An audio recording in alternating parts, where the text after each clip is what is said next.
ಎಲ್ಲ ಧರ್ಮಬಂಧುಗಳಿಗೂ ಕೂಡ ಸದ್ಗುರು ದತ್ತಾತ್ರೇಯರ ವನದುರ್ಗಾ ಮಾತೆಯ ದಿವ್ಯ ಕೃಪಾಶೀರ್ವಾದವನ್ನು ಪ್ರಾರ್ಥನೆ ಮಾಡ್ತಾ ಈ ದಿನದ ದತ್ತಧಾರೆ ಕಾರ್ಯಕ್ರಮಕ್ಕೆ ಸ್ವಾಗತ ಮಾಡ್ತಾ ಇದ್ದೀನಿ. ಮನೆಯಲ್ಲಿ ಅಶಾಂತಿ ವಾತಾವರಣ ಉಂಟಾಗ್ತಾ ಇರೋದಕ್ಕೆ ಏನು ಕಾರಣ ಅಂತ ತಿಳಿಸ್ತಾ ಬಂದೆ. ಹಾಗೆ ಕುಟುಂಬದಲ್ಲಿ ನೆಮ್ಮದಿ ಬರಬೇಕಾದ್ರೆ ಏನು ಮಾಡಬೇಕು, ಯಾವ ರೀತಿಯಾದ ಮಾತುಗಳನ್ನು ನಾವು ಆಡಬೇಕು, ಮಕ್ಕಳಿಗೆ ಒಳ್ಳೆಯ ಸಂಸ್ಕಾರ ಹೇಗೆ ಕಲಿಸಬೇಕು, ಹಾಗೆ ನಮ್ಮ ಜೀವನದಲ್ಲಿ ಬಹಳ ಮುಖ್ಯವಾಗಿ ಕಾಡುವಂತಹ ಸಮಸ್ಯೆ ಸಾಲದ ಬಾಧೆ. 100 ಜನ ಕರೆ ಮಾಡಿದ್ರೆ 99 ಜನ ಸಾಲದ ಬಾಧೆಯಲ್ಲಿ ನರಳ್ತಾ ಇರೋರು ಇರ್ತಾರೆ. ಯಾರೋ ಒಬ್ಬರೋ ಇಬ್ಬರೋ ಬೇರೆ ಪರಿಹಾರಗಳನ್ನು ಕೇಳಕ್ಕೆ ಬರ್ತಾರೆ. ಈ ಸಮಸ್ಯೆಗೆ ಕಾರಣ ಏನು ಅನ್ನೋದನ್ನು ಸಾಕಷ್ಟು ವಿಚಾರಗಳನ್ನು ತಿಳಿಸ್ಕೊಟ್ಟಿದ್ದೀನಿ. ಇನ್ನು ಹೇಳ್ತಾನೇ ಇರ್ತೀನಿ. ಆ ಸಾಲದ ಬಾಧೆಗೆ ಕಾರಣಗಳು ಅನೇಕ ವಿಧವಾಗಿರುತ್ತೆ. ಅದರಲ್ಲಿ ಬಹಳ ಮುಖ್ಯವಾಗಿ ಈ ಒಬ್ಬರನ್ನು ನಂಬಿ ಕೊಟ್ಟು ಅವರು ಕೈ ಎತ್ತಿ ಓಡಿ ಹೋದಾಗ ಮಾಡುವಂತಹ ಅನುಭವಿಸುವಂತಹ ಸಮಸ್ಯೆಗಳ ಬಗ್ಗೆ ನಾನು ವಿಚಾರ ತಿಳಿಸ್ತಾ ಹೋಗ್ತೀನಿ. ಹಾಗೆ ನಿಮ್ಮ ಜೊತೆಗೆ ಪರಿಹಾರಗಳನ್ನು ಕೂಡ ತಿಳಿಸ್ತಾ ಹೋಗ್ತೀನಿ. ಮನೆ ಅಂದಮೇಲೆ ಅದು ಒಂದು ದೇವಾಲಯ ಇದ್ದ ಹಾಗೆ ಅಂತ. ಆ ಮನೆಯಲ್ಲಿ ದೇವರಿಗೆ ಆದ್ಯತೆಯನ್ನು ಕೊಡಬೇಕು ಅಂತ ಹೇಗೆ ತಿಳ್ಕೊಂಡಿದ್ದೀವೋ ಹಾಗೆ ಮನೆಯಲ್ಲಿರೋರೆಲ್ಲರೂ ಕೂಡ ದೇವರು ಅನ್ನೋ ಭಾವನೆಗೆ ನಾವು ಬರಬೇಕಾಗತ್ತೆ. ಮನೆಯನ್ನು ನಾವು ಪವಿತ್ರವಾದ ದೇವಾಲಯ ಅಂತ ತಿಳ್ಕೊಂಡ್ರೆ ದೇವಾಲಯದಲ್ಲಿ ಯಾರಿರ್ತಾರೆ? ಬೇರೆ ಯಾರೂ ಇರೋಕ್ಕೆ ಸಾಧ್ಯ ಇಲ್ಲ, ದೇವರು ಮಾತ್ರನೇ ಇರಬೇಕಲ್ವಾ. ಹಾಗೆ ಮನೆಯಲ್ಲಿರೋರೆಲ್ಲರೂ ಕೂಡ ದೇವರುಗಳೇ ಆಗಿರ್ತಾರೆ.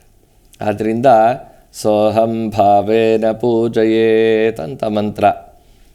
ಮನುಷ್ಯ ಯಾರು ಅಂತಂದರೆ ದೇಹೋ ದೇವಾಲಯ ಪ್ರೋಕ್ತೋ ಜೀವೋ ದೇವ ಸನಾತನಃ ತ್ಯಜೇತ್ ಅಜ್ಞಾನ ನಿರ್ಮಾಲ್ಯಂ ಸೋಹಂ ಭಾವೇನ ಪೂಜಯೇತ್ ಅಂತ ಮಂತ್ರ.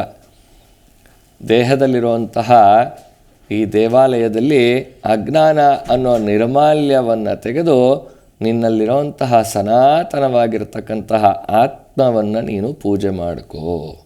ಆ ಆತ್ಮವೇ ಭಗವಂತ ಅಂತ ಹೇಳ್ತಾರೆ. ಆದ್ದರಿಂದ ಮನೆಯಲ್ಲಿ ಒಳ್ಳೆಯ ಸಂಸ್ಕಾರ ಬರಬೇಕಾದ್ರೆ, ಮನೆಯಲ್ಲಿ ಅಶಾಂತಿ ವಾತಾವರಣ ದೂರ ಆಗಬೇಕಾದ್ರೆ ಹಿರಿಯರು ಬಹಳ ಮುಖ್ಯವಾದ ಪಾತ್ರವನ್ನು ವಹಿಸ್ತಾರೆ. ಹೇಗೆ ಅಂದರೆ ಮಕ್ಕಳನ್ನು ಬೆಳೆಸಬೇಕಾದ್ರೆ ಬಹಳ ಶುದ್ಧವಾದ ನಡೆ ನುಡಿ ಅಂತ ಹೇಳ್ತಾರೆ. ನಡೆ ನುಡಿಯನ್ನು ನಾವು ಸರಿಯಾದ ರೀತಿಯಲ್ಲಿ ನಡೆಸ್ತಾ ಹೋಗ್ತಾ ಇದ್ದರೆ ಇನ್ನು ಉಳಿದಿದ್ದೆಲ್ಲವೂ ಸರಿಯಾದ ಮಾರ್ಗಕ್ಕೆ ಬರುತ್ತೆ. ಬೆಳಗ್ಗೆ ಎದ್ದ ತಕ್ಷಣವೇ ನಮ್ಮ ಜೀವನದ ಮೊದಲ ಕಾರ್ಯಕ್ರಮ ಏನಾಗಬೇಕು ಅಂದರೆ ಕರಾಗ್ರೆ ವಸತೆ ಲಕ್ಷ್ಮೀ ಕರ ಮಧ್ಯೆ ಸರಸ್ವತಿ. ಇಲ್ಲಿ ನಮ್ಮ ಹಿರಿಯರು ಹೇಳ್ಕೊಟ್ಟಿರೋದು ಮೊದಲು ಲಕ್ಷ್ಮೀ ಪ್ರಾರ್ಥನೆಯೇ ಮಾಡುವಂಥ. ಕರಮೂಲೆ ಸ್ಥಿತೆ ಗೌರಿ ಪ್ರಭಾತೆ ಕರದರ್ಶನಂ. ಕೊನೆಯಲ್ಲಿ ಗೌರಿದೇವಿ, ಮಧ್ಯದಲ್ಲಿ ಸರಸ್ವತಿ, ಆದರೆ ಪ್ರಥಮದಲ್ಲಿ ಲಕ್ಷ್ಮೀದೇವಿ. ಏನಕ್ಕೆ ಲಕ್ಷ್ಮೀದೇವಿನೇ ಹೇಳಿದ್ರು ಅಂತಂದರೆ ಬರೀ ದುಡ್ಡು ಎಣಿಸೋದಕ್ಕೆ ಅಲ್ಲ. ಶಾಂತಿ ಸಂತೋಷ ಎಲ್ಲಿ ನೆಲೆಸುತ್ತೋ ಅಲ್ಲಿ ವಿದ್ಯೆ ಜ್ಞಾನ ಸುಜ್ಞಾನ ತಾನಾಗಿ ಬರುತ್ತೆ. ಯಾವಾಗ ಸುಜ್ಞಾನ ಇರುತ್ತೋ ಆಗ ನಮಗೆ ಯಾವುದೇ ವಿಧವಾದ ಕೊರತೆಗಳು ಕೂಡ ಕಾಡೋದಿಲ್ಲ ಅನ್ನೋದು ಅರ್ಥದಲ್ಲಿ ಈ ಒಂದು ಶ್ಲೋಕವನ್ನು ಹೇಳಿಕೊಟ್ಟಿದ್ದಾರೆ. ಯಾರೋ ಕರೆ ಮಾಡ್ತಾ ಇದ್ದಾರೆ, ನೋಡೋಣ. ಹಲೋ, ನಮಸ್ತೆ ಗುರುಜಿ. ನಮಸ್ತೆ, ಹೇಳಿಮ್ಮ. ನಮ್ಮ ಮನೆಯವ್ರಿಗೆ ಆರಾಮೇ ಇರಲ್ಲ ಗುರುಜಿ. ಯಾವಾಗ್ಲೂ ಏನಾಗಿದೆಮ್ಮ? ಯಾವಾಗ್ಲೂ ಸುಸ್ತು ಮಾನಸಿಕ ತರ ಮಾಡ್ಕತ್ತಾರ ಗುರುಜಿ. ಟೆನ್ಷನ್ ಇರಲ್ಲ. ನಮ್ಮ ಮನೆ ಪರಿಸ್ಥಿತಿನೂ ಸಾಧಾರಣ. ನಿಮ್ಮ ಟಿವಿ ವಾಲ್ಯೂಮ್ನ ಸಂಪೂರ್ಣ ಮ್ಯೂಟ್ ಮಾಡಿಕೊಂಡು ಮಾತಾಡಿ ತಾಯಿ. ಟಿವಿ ಇಲ್ಲ ಗುರುಜಿ, ಹೊರಗೇನು ಟಿವಿ ಇಲ್ಲ ಗುರುಜಿ. ಸರಿ ಸರಿ. ಆರೋಗ್ಯನೇ ಸರಿಯಾಗಿರಲ್ಲ ಗುರುಜಿ. ನಮ್ಮ ಮನೆಯವರಿಗೆ ನನಗ ಇಬ್ಬರಿಗೆ ಆರೋಗ್ಯನೇ ಸರಿಯಾಗಿರಲ್ಲ ಗುರುಜಿ. ಅದಕ್ಕೆ ನಿಮ್ಮೊಂದು ಉಪಕಾರ ಆಗಲಿ. ನಿಮ್ಮ ಮನೆ ದೇವ್ರು ಯಾರಮ್ಮ? ಬಸವಣ್ಣ ಗುರುಜಿ. ಸ್ವಾಮಿಗೆ ಪ್ರಾರ್ಥನೆ ಮಾಡ್ಕೊಳ್ಳಿ. ಮನೆಯಲ್ಲಿ ಒಂದು ದೀಪವನ್ನು ಹಚ್ಚಿಟ್ಟು ಬಸವಣ್ಣ ದೇವರಿಗೆ ಸೋಮವಾರಗಳಲ್ಲಿ ಮೊಸರನ್ನ ನೈವೇದ್ಯ ಮಾಡಿ ತಾಯಿ. ಮನೆಯಲ್ಲೇ ಮೊಸರನ್ನ ನೈವೇದ್ಯ ಮಾಡಿ ಅದನ್ನು ನೀವಿಬ್ಬರು ತಗೊಳ್ತಾ ಬನ್ನಿ. ಆರೋಗ್ಯ ಸಮಸ್ಯೆ ದೂರ ಆಗುತ್ತೆ, ಒಳ್ಳೆಯದಾಗತ್ತೆ ತಾಯಿ. ಒಳ್ಳೆಯದಾಗ್ಲಮ್ಮ. ಮತ್ತೊಂದು ಕರೆ ಬರ್ತಾ ಇದೆ, ನೋಡೋಣ. ಹಲೋ, ಹೇಳಿ. ಹಲೋ ಹೇಳಿ ತಾಯಿ. ಗುರುಜಿ, ಅದೊಂದು ಮನೆಯಲ್ಲಿ ಗಲಾಟೆ ಆಗಿತ್ತು ಗಂಡ ಹೆಂಡತಿಗೆ. ನಮ್ಗೆ ಹಾಂ, ಎಲ್ಲಿಂದ ಕರೆ ಮಾಡ್ತಾ ಮನೆಯವರು ಇರೋದು? ಜಗಳ ಮಾಡ್ಕೊಂಡು 1 ತಿಂಗಳಾಯ್ತು ಹೋಗಿ. ರಾಮಚಂದ್ರ, ಎಲ್ಲಿಂದ ಕರೆ ಮಾಡ್ತಾ ಇರೋದಮ್ಮ ನೀವು? ಇಲ್ಲ, ಬೆಂಗಳೂರಿಂದಾನೆ ಗುರುಜಿ. ಹ್ಞೂ ಎಲ್ಲಿ ಹೋಗಿದ್ದಾರೆ ಅಂತ ಗೊತ್ತಿಲ್ವಾ? ಹೇಳಿ ಗುರುಜಿ. ಎಲ್ಲಿ ಹೋಗಿದ್ದಾರೆ ಯಜಮಾನ್ರು ಅಂತ ಗೊತ್ತಿಲ್ವಾ? ಜಗಳ ಅವ್ರು ಜಗಳ ಮಾಡ್ಕೊಂಡು ಮಗನ ಕರ್ಕೊಂಡು ಅಕ್ಕನ ಮನೆಗೆ ಹೋಗಿದ್ದಾರೆ. ಬರ್ತಾರೆ ಅದು 1 ತಿಂಗಳಾಯ್ತು, ಇನ್ನೂ ಬಂದಿಲ್ಲ ಗುರುಜಿ. ಬರ್ತಾರೆ ಇನ್ನೊಂದು 3 ದಿನದಲ್ಲೇ ಬರ್ತಾರೆ. ಆತಂಕ ಪಡಬೇಡಿ. ನೀವೇ ಕರೆ ಮಾಡಿ ಮಾತಾಡಿ. ಒಂದ್ ಮಾತು ಬರುತ್ತೆ. ಎಲ್ಲ ಮಾತಾಡಿ ಆಯ್ತು ಗುರುಜಿ. ಬರ್ತೀನಿ ಅಂತಾರೆ, ಒಂದ್ಸರಿ ಬರಲ್ಲ ಅಂತ ಹೇಳ್ತಾರೆ. ಏನು ಆತಂಕ ಪಡಬೇಡಿ. ತಾಯಿ ಲಲಿತಾದೇವಿಯನ್ನ ಪ್ರಾರ್ಥನೆ ಮಾಡ್ಕೊಳ್ಳಿ. ಮನೆಯಲ್ಲಿ ದೀಪ ಹಚ್ಚಿಟ್ಟು ಲಲಿತಾ ಸಹಸ್ರನಾಮ ಕೇಳಿ, ಅವ್ರ ಮನಸ್ಸಿಗೆ ಶಾಂತಿ ಬರುತ್ತೆ. ಇನ್ನು 3 ದಿನದಲ್ಲೇ ಮನೆಗೆ ಬರ್ತಾರೆ. ಆತಂಕ ಪಡಬೇಡಿ, ಒಳ್ಳೇದಾಗ್ಲಿ. ಅದೇ 1.5 ತಿಂಗಳಾಯ್ತು ಗುರುಜಿ. ಮಗುನು ಕರ್ಕೊಂಡು ಹೋಗಿದ್ದಾರೆ. ನಿಮಗೂ ಮಗನು ನನ್ನ ಹತ್ರ ಬರ್ತಾ ಇಲ್ಲ. ನೀವು ಶಾಂತಿಯಿಂದ ಇರಲಿ ಅಂತ ಹೇಳಿ ಯೋಚನೆ ಮಾಡಿ ಕರ್ಕೊಂಡು ಹೋಗಿದ್ದಾರೆ ಅಷ್ಟೇ. ಆತಂಕ ಪಡಬೇಡಿ, ಸರಿ ಹೋಗುತ್ತೆ. ಏನು ಬೇರೆ ಥರ ತೊಂದರೆ ಆಗೋದಿಲ್ಲ. ಒಳ್ಳೇದಾಗ್ಲಮ್ಮ. ಮತ್ತೊಂದು ಕರೆ ಬರ್ತಾ ಇದೆ, ನೋಡೋಣ. ಹಲೋ ಹಲೋ, ಹೇಳಿಮ್ಮ. ಗುರುಜಿ ನಮಸ್ಕಾರ. ನಾನು ಮಂಗಳೂರಿಂದ ಮಾತಾಡ್ತಿರೋದು. ಹೇಳಮ್ಮ. ನಾನು 2 ವರ್ಷದಿಂದ ದತ್ತಾತ್ರೇಯಕ್ಕೆ ನಡ್ಕೊಂತಿರೋದು. ಹಾಂ. ಹಲೋ, ಏನು ಕೇಳಬೇಕಾಗಿತ್ತು ಹೇಳಿ ತಾಯಿ. ನಾನು IAS ಕೋಚಿಂಗ್ ಹೋಗಿ ಬಂದಿದ್ದೆ. ಬಟ್ ಏನಂದ್ರೆ ಬೆಳಗ್ಗೆ ಎದ್ದು ಗುರು ಚರಿತ್ರೆ ಓದಿರ್ತೀನಿ, ಸ್ನಾನ ಎಲ್ಲ ಮುಗಿಸ್ಕೊಂಡು ಅದು ಲಾಸ್ಟ್ ಓದ್ತಾನೆ ನಿದ್ದೆ ಬಂದ್ಬಿಡ್ತೈತಿ. ಆಮೇಲೆ ಏನು ಓದಕ್ಕೆ ಆಗ್ತಿಲ್ಲ, ಓದಿದ್ದೇನು ನೆನಪಿರಲಿಲ್ಲ. ಅಂದ್ರೆ ಒಂದು ಸಬ್ಜೆಕ್ಟ್ ಓದ್ಬೇಕಂದ್ರೆ ಟೈಮ್ ಬೇಕು, ಬೇಗ ಗ್ರಾಸ್ಪಿಂಗ್ ಪವರ್ ಇಲ್ಲ. ಏನ್ ಮಾಡ್ಬೇಕಂತ ಗೊತ್ತಾಗ್ತದೆ. ಏನು ಮಾಡಬೇಡ ತಾಯಿ. ಆಂಜನೇಯನಿಗೆ ಪ್ರಾರ್ಥನೆ ಮಾಡ್ಕೊಳ್ಳಿ. ಆಂಜನೇಯನ ಪ್ರಾರ್ಥನೆ ಮಾಡಿ ದಿನ ಒಂದೊಂದೇ ಅಧ್ಯಾಯ ಓದಿ ಗುರು ಚರಿತ್ರೆ. 1 ಅಧ್ಯಾಯ ಓದ್ಬಿಟ್ಟು ಪ್ರಾರ್ಥನೆ ಮಾಡ್ಕೊಳ್ಳಿ. ಗುರುಗಳ ಅನುಗ್ರಹ ಮಾಡ್ತಾರೆ, ಒಳ್ಳೇದಾಗತ್ತಮ್ಮ.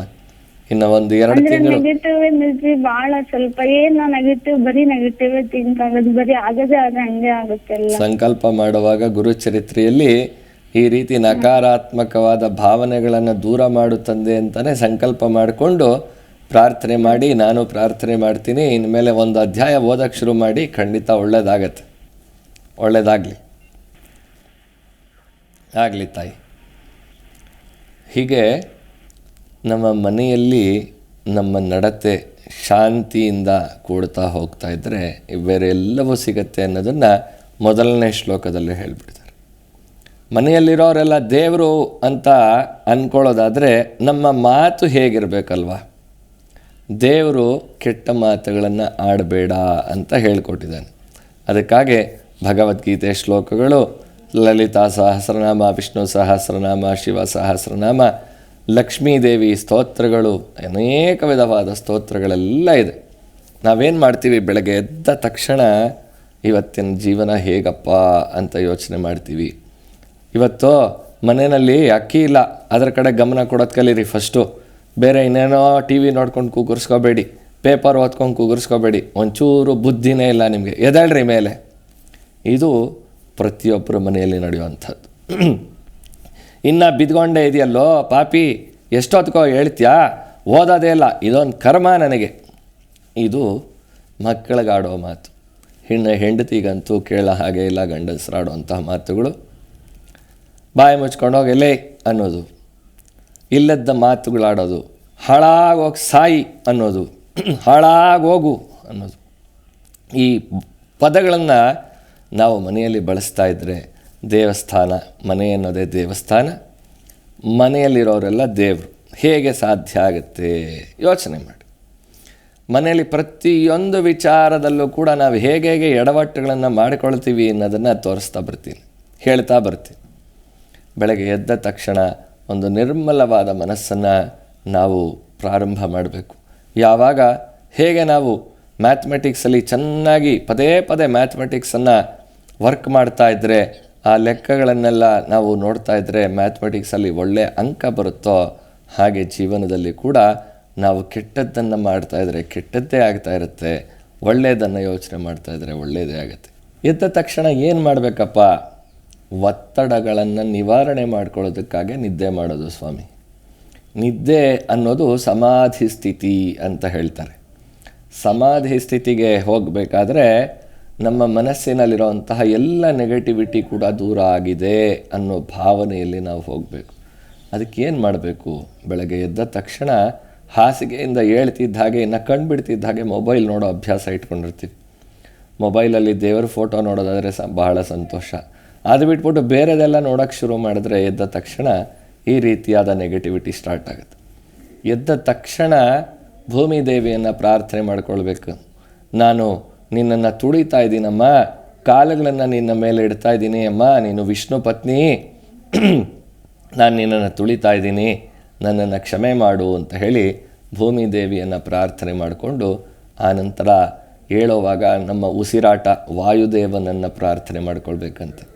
ವಾಯುದೇವನನ್ನು ಪ್ರಾರ್ಥನೆ ಮಾಡಿ ಒಂದು 2-3 ಸಲ ನಮ್ಮ ಉಸಿರಾಟದ ಕಡೆ ಗಮನವನ್ನು ಕೊಟ್ಟು ಆನಂತರ ಕೈಗಳನ್ನು ನೋಡಿ ಕರಾಗ್ರೆ ವಸತೆ ಲಕ್ಷ್ಮೀ ಕರಬಧ್ಯೆ ಸರಸ್ವತಿ ಕರಮೂಲೆ ಸ್ಥಿತೆ ಗೌರಿ ಪ್ರಭಾತೆ ಕರ ದರ್ಶನಂ ಅಂತ ಕರಗಳನ್ನು 2 ಕೈಗಳನ್ನು ಹೀಗೆ ಉಜ್ಜುಕೊಳ್ಳೋದ್ರಿಂದ ನಮ್ಮ ಕೈಗಳಲ್ಲಿ ಇರುವಂತಹ ಎಲ್ಲ ರೀತಿಯಾದ ದೇಹದ ಕರ್ಮದ ಬಾಧೆಗಳೆಲ್ಲವನ್ನು ಕೂಡ ಈ ಕೈಗಳು ನಿವಾರಣೆ ಮಾಡೋ ಶಕ್ತಿಯನ್ನು ಹೊಂದಿರುತ್ತೆ.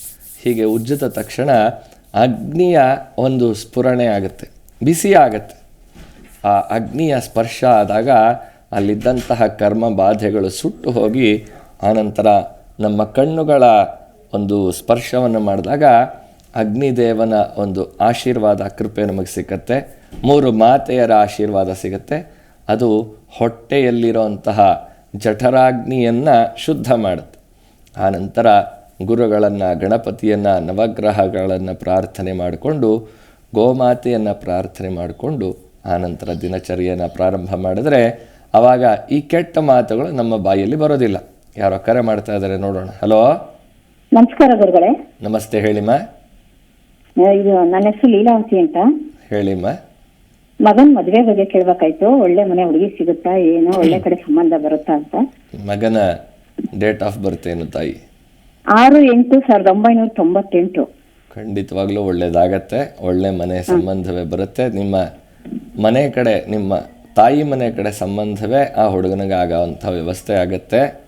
ಇನ್ನು 3 ತಿಂಗಳು ವ್ಯವಸ್ಥೆ ಆಗೇ ಆಗತ್ತೆ ತಾಯಿ. 3 ತಿಂಗಳ ಒಳಗಡೆ ಮದುವೆಯ ನಿಶ್ಚಯ ಆಗೇ ಆಗತ್ತಮ್ಮ. ಒಳ್ಳೆಯದಾಗಲಿ. ಧನ್ಯವಾದ. ಹೀಗೆ ಪ್ರಾರಂಭ ಮಾಡಿದ್ರೆ ಮನೆಯಲ್ಲಿ ನಾನು ಹೇಳಿಕೊಟ್ಟೆ, ಬೆಳಗ್ಗೆ ಎದ್ದು ಅಟ್ಲೀಸ್ಟ್ ಎಲ್ಲ ಮನೆ ಕಸ ಗುಡಿಸ್ಲಿಲ್ಲ ಅಂದರೂ ಕೂಡ ದೇವರ ಮನೆಯ ಮುಂಭಾಗ, ಬಾಗಿಲಿನ ಮುಂಭಾಗದಲ್ಲಿ ಕಸ ಗುಡಿಸ್ಕೊಳ್ಳಿ. ಮನೆ ಮುಂಭಾಗಲಲ್ಲಿ ಕಸ ಗುಡಿಸ್ಕೊಂಡು ಅರಿಶಿನ ಕುಂಕುಮ ಹಚ್ಚಿ ಮನೆಯಲ್ಲಿ ಸ್ನಾನವನ್ನು ಮಾಡಿ ಸೂರ್ಯೋದಯದ ಹೊತ್ತಿಗೆ ದೀಪವನ್ನು ಹಚ್ಚಿ ಅಂತ ನಾನು ಹೇಳಿಕೊಟ್ಟಿದ್ದೆ. ಈ ರೀತಿ ದೀಪವನ್ನು ಹಚ್ಚಿ ಪ್ರಾರ್ಥನೆ ಮಾಡ್ಕೊಳ್ಳಿ. ಏನಾಗತ್ತೆ ಅನ್ನೋದನ್ನು ಹೇಳ್ತೀನಿ. ಯಾರೋ ಕರೆ ಮಾಡ್ತಾ ಇದ್ದಾರೆ, ನೋಡೋಣ. Hello, hello. ಹಲೋ ಸ್ವಾಮಿ. ಹೇಳಿ. ಕೇಳಿಸ್ತಿಲ್ಲ ಸ್ವಾಮಿ, ನೀವೇನು ಹೇಳೋದು? ಯಾಕಮ್ಮ?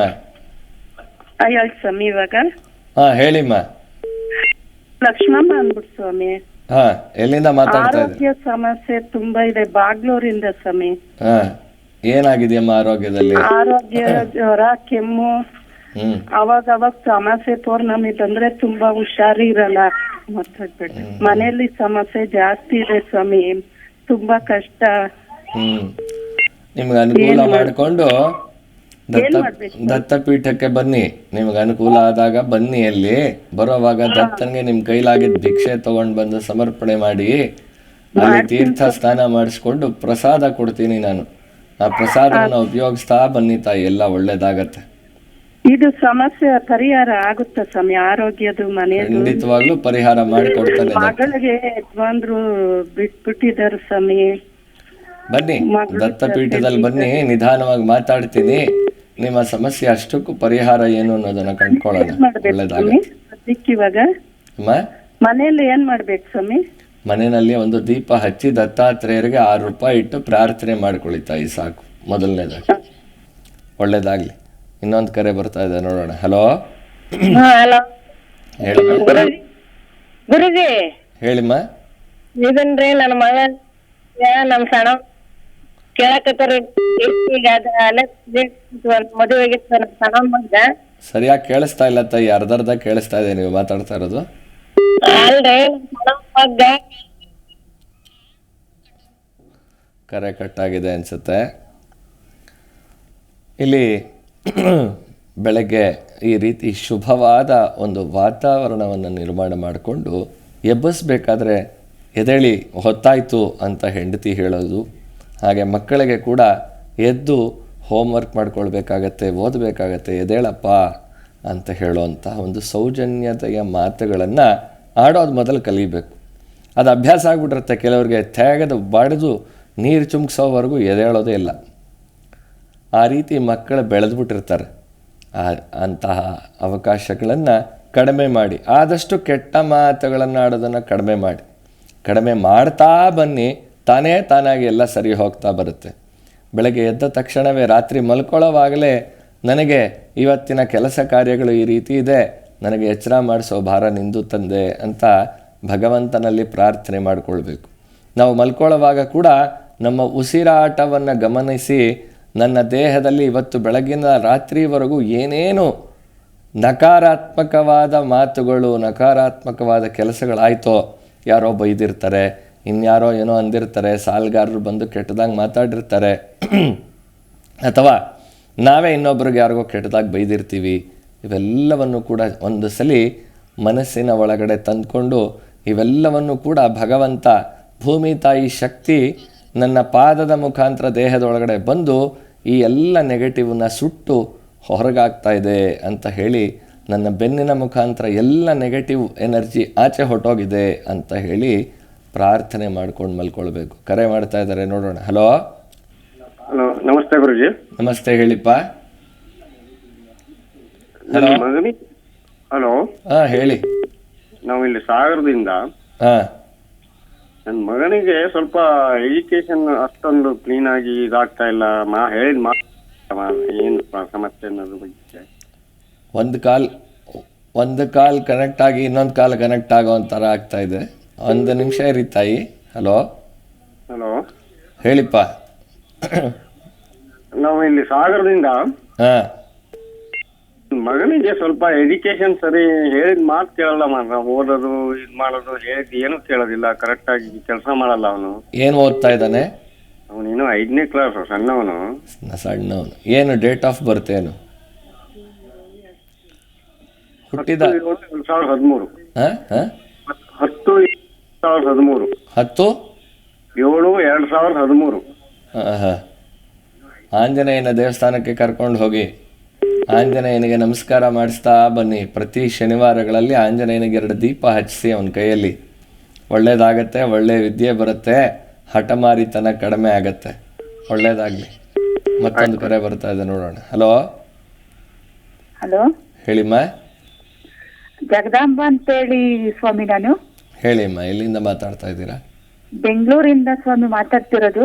ಹೇಳಿಮ್ಮ, ಏನು ಕೇಳಬೇಕಾಗಿತ್ತಮ್ಮ? ಮಗಳ ಹೆಸರು ಯಶಸ್ವಿನಿ ಅಂತ. ಹಾಂ, ಮದ್ವೆ ಆಗಿ 1 ವರ್ಷ ಆಯ್ತು ಗುರುಗಳೇ. ಅವರು ಇಬ್ರು ಗಂಡ ಹೆಂಡತಿ ಮಧ್ಯೆ ಸ್ವಲ್ಪ ಹೊಂದಾಣಿಕೆಯಲ್ಲಿ ಸಮಸ್ಯೆ ಇದೆ. ಹಾಂ, ಏನ್ ಮಾಡ್ಬೇಕು ಸ್ವಾಮಿ? ಏನು ಮಾಡೋ ಅಷ್ಟಿಲ್ಲ. ಈ ಹುಡುಗಿಗೆ ತಾಳ್ಮೆಯಿಂದ ಇರೋಕ್ಕೆ ಹೇಳಿ ತಾಯಿ. ಮೊದಲನೇದಾಗಿ ತಾಳ್ಮೆ ತಗೊಳ್ಬೇಕು. ಅವ್ರು ಏನು ಮಾತಾಡ್ತಾರೋ ಏನು ಬಿಡ್ತಾರೋ, ಕಾಗೆ ಬೆಳ್ಳಗಿದೆ ಅಂತಂದ್ರೂ ಕೂಡ ಹ್ಞೂ ಅನ್ಬೇಕು. ಅವಾಗ ಅವರಲ್ಲಿರುವಂತಹ ಸ್ವಾಭಿಮಾನ ಕಡಿಮೆ ಆಗಿ ಇವರನ್ನ ಚೆನ್ನಾಗಿ ನೋಡ್ಕೊಳ್ತಾ ಬರ್ತಾರೆ. ಆರ್ಗ್ಯುಮೆಂಟ್ ಮಾಡ್ತಾ ಹೋಗ್ತಾ ಇದ್ರೆ ಸಂಸಾರದಲ್ಲಿ ಸಮಸ್ಯೆ ಆಗತ್ತೆ ತಾಯಿ. ಈ ಹುಡುಗಿ ಬಾಯಿ ತುಂಬ ಸಮಾಧಾನವಾಗಿ ಶಾಂತವಾಗಿ ಇರ್ತಾ ಹೋಗ್ಲಿ. ಅವ್ರು ಏನಾನ ಮಾತಾಡ್ತಾ ಇರಲಿ, ಯಾವುದಕ್ಕೂ ರಿಪ್ಲೈ ಕೊಡದಿರ ಇದ್ರೆ ಮಾತ್ರ ಈ ಸಂಸಾರ ತುಂಬ ಜ್ಯೇಷ್ಠ ನಕ್ಷತ್ರ ಗುರುಗಳೇ. ಖಂಡಿತವಾಗ್ಲೂ ಗೊತ್ತಾಗ್ತಾ ಇದೆ. ಅದೇ ರೀತಿಯಲ್ಲಿ ತುಂಬ ಅನುಸರಣೆ ಬೇಕು ತಾಯಿ, ತಾಳ್ಮೆ ಬೇಕು. ಈ ಹುಡುಗಿಗೆ ತಾಳ್ಮೆ ಕಡಿಮೆ ಇದೆ. ತಾಳ್ಮೆ ಪಡ್ಕೊಳಕ್ಕೆ ಹೇಳಿ, ಲಲಿತಾ ದೇವಿಯನ್ನು ಪ್ರಾರ್ಥನೆ ಮಾಡ್ಕೊಳಕ್ಕೆ ಹೇಳಿ. ಲಲಿತಾ ಸಹಸ್ರನಾಮ ಕೇಳ್ತಾ ಇದ್ರೆ ಇವಳಿಗೆ ತಾಳ್ಮೆ ಬರುತ್ತೆ. ಅವ್ರು ಅಕಸ್ಮಾತ್ ಏನಾದ್ರು ಬೈದ್ರು ಅಂದರೂ ಕೂಡ ಇವಳು ಮಾತಾಡಿದಿರ ಇನ್ನೊಂದು ವರ್ಷ ತಾಳ್ಮೆಯಿಂದ ಇರಲಮ್ಮ, ಆಮೇಲೆ ಎಲ್ಲ ಸರಿ ಹೋಗುತ್ತೆ. ಆತಂಕ ಪಡೋದು ಬೇಡ ತಾಯಿ. ಈಗ ಸಮಯ ಆ ಥರ ಇದೆ, ಕೆರಳಿಸುತ್ತೆ, ಅದಕ್ಕೆ ಅವಕಾಶ ಕೊಡಬೇಡಿ. ಹೀಗೆ ಮನೆಯಲ್ಲಿ ಶುದ್ಧವಾದ ನಡೆ ನುಡಿ, ಯಾವುದೇ ಕಾರಣಕ್ಕೂ ಶಾಪ ಹಾಕಕ್ಕೆ ಹೋಗ್ಬೇಡಿ, ಹಾಳಾಗಿ ಹೋಗು ಅಂತ ಅನ್ಬೇಡಿ ಮಕ್ಕಳನ್ನು. ಹಾಗೆ ನಿಂದೊಂದು ಕರ್ಮ ನನಗೆ ಅಂತ ಅನ್ಬೇಡಿ. ನಮ್ಮ ಕರ್ಮ ಬಾಧೆಯಿಂದಲೇ ನಾವು ಭೂಮಿಗೆ ಬಂದಿದ್ದೀವಿ. ಅದು ಪುಣ್ಯಕರ್ಮವೋ ಪಾಪಕರ್ಮವೋ ಅನುಭವಿಸ್ತಾ ಇರ್ತೀವಿ. ಅದನ್ನು ಮತ್ತೆ ಮತ್ತೆ ಬಾಯಲ್ಲಿ ಆಡಬೇಡಿ. ಯಾವಾಗಲೂ ಮಂಗಳವಾಡಬೇಕು, ಸತ್ಕರ್ಮದಲ್ಲಿಯೇ ದಿನ ಕಳೆಯಬೇಕು. ಎಲ್ಲೆಲ್ಲಿ ಹರಿದಾಡುವುದೆನ್ನ ಮನವೋ, ಅಲ್ಲಲ್ಲಿಯೇ ಸದ್ಗುರುವೆ ನಿನ್ನ ನಿಜತನುವು. ಎಲ್ಲೆಲ್ಲಿ ಮಸ್ತಕವನಿಡುವೆ ವಂದಿಸಲು, ಅಲ್ಲಲ್ಲಿಯೇ ಸದ್ಗುರುವೆ ನಿಮ್ಮ ಶ್ರೀಪಾದಯುಗಳು ಅಂತ ವಾಕ್ಯ. ನಾವೆಲ್ಲಿ ನಮಸ್ಕಾರ ಮಾಡ್ತೀವೋ, ಎಲ್ಲಿ ಮಲ್ಕೊಳ್ತೀವೋ ಅಲ್ಲೆಲ್ಲ ಗುರುಗಳ ಚರಣ ಇದೆ ಅಂತ ಪ್ರಾರ್ಥನೆ ಮಾಡಿಕೊಂಡ್ರೆ ನಮಗೆ ಈ ರೀತಿಯಾದ ಕೆಟ್ಟ ಮಾತುಗಳು ಕೇಳಿಸ್ಕೊಳ್ಳೋದಕ್ಕೂ ಅವಕಾಶ ಸಿಗಲ್ಲ, ಆಡೋಕ್ಕೂ ಅವಕಾಶ ಆಗಲ್ಲ. ನಾವೇನು ಮಾಡ್ತೀವಿ, ರಾತ್ರಿ ಹೇಳ್ತೀವಿ, ಟಿ ವಿನಲ್ಲಿ ಎಲ್ಲ ನೋಡ್ತೀವಿ ಕಾರ್ಯಕ್ರಮ, ಮನಸ್ಸೊಳಗಡೆ ಎಲ್ಲ ಅದೇ ತುಂಬ್ಕೊಂಡಿರುತ್ತೆ. ಅಲ್ಲಿ ಎಲ್ಲ ಕೆಲಸ ಮಾಡಿ ಫಸ್ಟು ಸಿಕ್ಕಾಪಟ್ಟೆ ಆಯಾಸ ಆಗಿಬಿಟ್ಟಿರುತ್ತೆ. ಬಂದಿದ್ದು ದಬಾರ್ ಅಂತ ಮಲ್ಕೊಳ್ತೀವಿ. ಮಲ್ಕೊಳ್ಳೋವಾಗ ನಮ್ಮ ಚಿಂತೆ ಕೂಡ ಏನೂ ಗೊತ್ತಿರಲ್ಲ. ನಾಳೆ ಬೆಳಿಗ್ಗೆಗೆ ನನ್ನನ್ನು ಇಷ್ಟೊತ್ತಿಗೆ ಎಬ್ಸು ಅಂತ ಆ ಮನಸ್ಸಿಗೆ ಹೇಳಿದ್ರೆ ಆ ಮನಸ್ಸು ನಮಗೆ ಅಲಾರಾಮ್ ಆಗಿರುತ್ತೆ. ಆ ಮನಸ್ಸಿನ ಜೊತೆ ನಾವು ಮಾತಾಡೋದನ್ನೇ ಕಲಿಯೋದಿಲ್ಲ. ಮನೆಯಲ್ಲಿ ಕೆಟ್ಟ ಕೆಟ್ಟ ಮಾತುಗಳನ್ನು ಆಡಿ ಆಡಿ ಆಡಿ ನಾವು ಒಂದು ಕೆಟ್ಟ ದಾರಿಯಲ್ಲೇ ತುಳಿತಾ ಹೋಗ್ತಾ ಇರ್ತೀವಿ. ಅದನ್ನೆಲ್ಲ ಬಿಡಬೇಕು. ಹಂತ ಹಂತವಾಗಿ ನಮ್ಮ ಮನಸ್ಸನ್ನು ಭಗವಂತನ ಕಡೆಗೆ ವಾಲಿಸ್ತಾ ಹೋಗಬೇಕು ಅನ್ನೋದೇ ಈ ದತ್ತಧಾರೆಯ ಒಂದು ವಿಚಾರ. ಇದರಲ್ಲಿ ಮನೆಯಲ್ಲಿ ಅಶಾಂತಿ ವಾತಾವರಣ ಉಂಟಾಗೋದಕ್ಕೂ ನಾವೇ ಕಾರಣ, ಅಶಾಂತಿ ವಾತಾವರಣನ ನಿವಾರಣೆ ಮಾಡ್ಕೊಳ್ಳೋದಕ್ಕೂ ನಾವೇ ಕಾರಣ, ಸಾಲದ ಬಾಧೆಗೆ ಸಿಕ್ಕಾಕೊಳ್ಳೋಕ್ಕೂ ನಾವೇ, ಸಾಲದ ಬಾಧೆಯಿಂದ ಆಚೆ ಬರೋದಕ್ಕೆ ಶಕ್ತಿಯೂ ನಮ್ಮಲ್ಲೇ ಇರುತ್ತೆ. ಅದನ್ನು ಅರ್ಥ ಮಾಡ್ಕೊಳ್ಳೋಣ, ಸರಿಯಾದ ದಾರಿಯಲ್ಲಿ ನಡೆಯೋಣ. ನಮ್ಮ ಹಿರಿಯರು ಹಾಕ್ಕೊಟ್ಟಂತಹ ಮಾರ್ಗವನ್ನು ವಿತೌಟ್ ಕ್ವಶ್ಚನಿಂಗ್, ಯಾವುದೇ ಪ್ರಶ್ನಾತೀತವಾಗಿ ನಾವು ಹಿರಿಯರನ್ನು ಒಪ್ಕೊಳ್ತಾ ಹೋಗೋಣ. ನಮ್ಮ ದಾರಿ ಸುಗಮವಾಗುತ್ತೆ, ನಮ್ಮ ಸಂಕಷ್ಟಗಳ ನಿವಾರಣೆ ಆಗುತ್ತೆ ಅಂತ ಹೇಳಿ ತಿಳಿಸ್ತಾ ಇವತ್ತಿನ ಕಾರ್ಯಕ್ರಮಕ್ಕೆ ಮಂಗಳ ಹಾಡ್ತಾ ಇದ್ದೀನಿ. ಎಲ್ಲರಿಗೂ ಕೂಡ ಮಾಘ ಮಾಸ ಸೋಮವಾರ ಬಹಳ ವಿಶೇಷವಾದ ದಿನ ಇವತ್ತು. ಇನ್ನು 3 ದಿನಕ್ಕೆ ಸುಬ್ಬರಾಯನ ಷಷ್ಠಿ ಬರುತ್ತೆ. ಎಲ್ಲರಿಗೂ ಕೂಡ ಆ ಭಗವಂತನ ಅನುಗ್ರಹ ಆಗಲಿ, ಎಲ್ಲರಿಗೂ ಕೂಡ ಸನ್ಮಂಗಳ ಉಂಟಾಗಲಿ ಅಂತ ಪ್ರಾರ್ಥಿಸ್ತಾ ಇವತ್ತಿನ ಕಾರ್ಯಕ್ರಮಕ್ಕೆ ಮಂಗಳ ಹಾಡ್ತಾ ಇದ್ದೀನಿ. ಓಂ ಶಾಂತಿ ಶಾಂತಿ ಶಾಂತಿ.